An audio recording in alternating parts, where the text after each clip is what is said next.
ሄሎ ኤቭሪዋን እንዴት ናችሁ? ዛሬ ደግሞ ዘ ኦፔራ ሃውስ ጌም ተብሎ ስለሚታወቀው የፖል ሙርፊ በጣም የታወቀ ጌሙን ነው ማሳያችሁ። ይህ ጨዋታ የተደረገው ፓሪስ ውስጥ ነው በ1858 ኦልሞስት ከ167 ዓመት በፊት ማለት ነው። የዛኔ ፖል ሙርፊ 21 ዓመቱ ነበረ። ኦፖነንቱ ደግሞ ዱካር የሚባል ሰውዬ ነበረ። ሶ ፖል ሙርፊ ዊዝ ዋይት ፒስስ ማለት ነው። ኦፖነንቱ ደግሞ ብላክ ፒስስ ነበር የያዙት። ሶ እኒው ጨዋታውን ኢፎር ኢፋይቭ ናይት ኤፍ3 ከዛ ዲ6 ማለት ነው። ይሄኛው ፊለዶ ዲፌንስ ይባላል አሁን ላይ ግን ኮመን የሆነው ሙቭ ምንድን ነው? አፍተር ናይት ኤፍ3 ናይት ሲ6 ነው።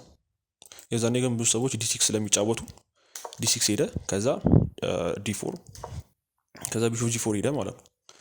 ሶ መጀመሪያ አሁን ላይ ኮመን የሆነው ኢዲ ነው ማለት ነው። አሁን ላይ ግን የዛኔ ኦፖነንቱ ቢሾፕ ጂ4 ሄዳል። ቢሾፕ ጂ4 ከዛ ዲኢ ከዛ ናይቱን ወሰደው ማለት ነው።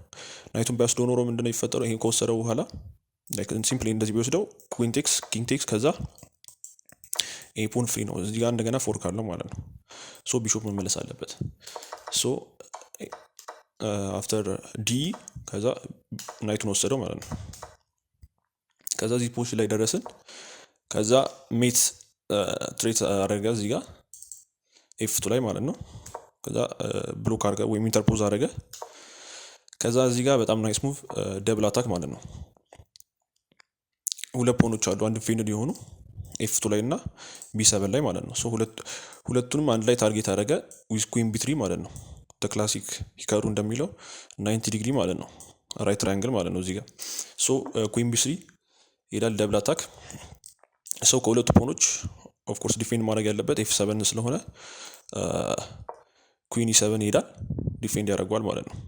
ግን እዚህ ጋር ፖል ሙርፊ እዚህ ጋር ይሄንን ፖል ለመውሰድ እንትን አላለም ማለት ነው። ቢኮዝ ይሄን ፖን ከወሰደ በኋላ ኢት ሉክስ ላይክ ሩኩ ትራፕ ነው። ሶ ሩኩን ይወስደዋል ነው። ግን ይሄን ፖን ከወሰደው በኋላ ምንድነው የሚፈጠረው? ኩዊን ቢፎር ቼክ አለው ማለት ነው። እዚህ ጋር ደብል አታክ እንደገና። ሶ የግድ ኩዊን መውሰድ አለበት። ቢሾፕ ቴክስ ይህን ጨዋታ ይጮቱ ነበር ማለት ነው። ግን ይህን ስላልፈለገ ወዲያው ኖክአውት ማድረግ ስለፈለገ ኦፖነንቱ ምንድን ያደረገው? ፖኑን አልወሰደውም። ሲምፕሊ ዲቨሎፕ አደረገ ማለት ነው። ዊዝ ናይት ሲ3 ማለት ነው። ከዛ ሲ6 ይጮታል። ሲ6 ላተራሊ ኩዊኑን ቢ7 ፖን ዲፌንድ እያደረገ ነው ማለት ነው። ከዛ ስቲል ፕሬሸሩን ቀጠለ። ቢሾፕ ጂ5 ይሄዳል። ናይቱን ፒን ያደርገዋል ማለት ነው። ከዛ እዚህ ጋር ቢ5 ሲሄድ ምንም ሪትሪት ማድረግ አልፈለገም ፖል ሙርፊ። ወዲያው ሳክ ነው ያደረገው ማለት ነው። ቢኮዝ እዚህ ጋር 1 2 3 ኦልሞስት 4 ፒስ ኦልሬዲ ወጥቷል።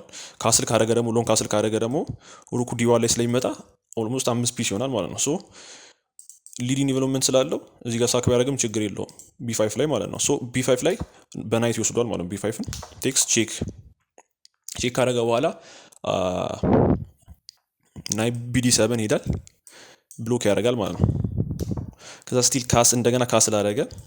ሌላ ፒስ ወደ አታኩ ጨመረ ማለት ነው። ሶ እነዚህ ፒሶች ያቸው ሶ እዚህ ጋር ዲፌንድ ማድረግ ነበረበት ሩክ ቱ ዲ8 ማለት ነው። ናይቱ ቢኮዝ ይሄ ናይት ፒን ስለሆነ ይሄ ናይት ይሄንን ዲፌንድ ያደረገው ይሄኛው ዲስኮል አብሶሉት ፒን ይባላል። ናይቱ ጭራሽ መንቀሳቀስ አይችልም፣ ኢሊጋል ነው። ይሄኛው ናይት ግን መንቀሳቀስ ይችላል። ነገር ግን ከተንቀሳቀሰ ይሄን ዲፌንድ ለማድረግ ይሄን ናይት ኩዊኑን ያጣል ማለት ነው። ሶ በሩክ ዲፌንድ ማድረግ ነበረበት ግዴታ። ሶ ሩክ ዴት ይላል። እዚህ ጋር ደግሞ ናይስ ሳክሪፋይስ ሩክ ቴክስ ዲ7 ማለት ነው። ሩክ ቴክስ ዲ7 ሳክ ያደርገዋል። በኩዊን መውሰድ አይችልም ቢኮዝ ኦፍ ቢሾፕ ማለት ነው። በናይት መውሰድ አይችልም እንደገና ቢኮዝ ኩዊኑ ያጣል። ሶ በሩክ ግዴታ መውሰድ ነበረበት። ሶ እንደገና ሌላኛውን ፒስ ወደ አታኩ ይጨምራል ማለት ነው። ሶ ሁሉም ፒስ እዚህ ጋር ወደፊት ላይ የሚመጣው ቼክሜት ተሳትፏል ማለት ነው። ከቢሾፑ ጀምሮ ይሄኛው ሩክ ሎንግ ስላደረገ ይሄኛው ሩክ ቢሾፑ ኦልሬዲ ያለ ኩዊን አታኪንግ ቼዝ ላይ ይሄኛው ጌም አሁን ላይ እንደ ሲምቦል የሚቆጠር የሚታይ ጌም ነው ማለት ነው። የዛኔ ምንም ቴክኖሎጂ ባልነበረበት ምንም ባልነበረበት ጊዜ እንደዚህ መጫወት በጣም የሚገርም ነው። ሶ ኩዊን ኢ6 ይሄዳል እዚህ ጋር ቢኮዝ ኩዊን ኢ6 ሄደበት ምክንያት ምንድን ነው?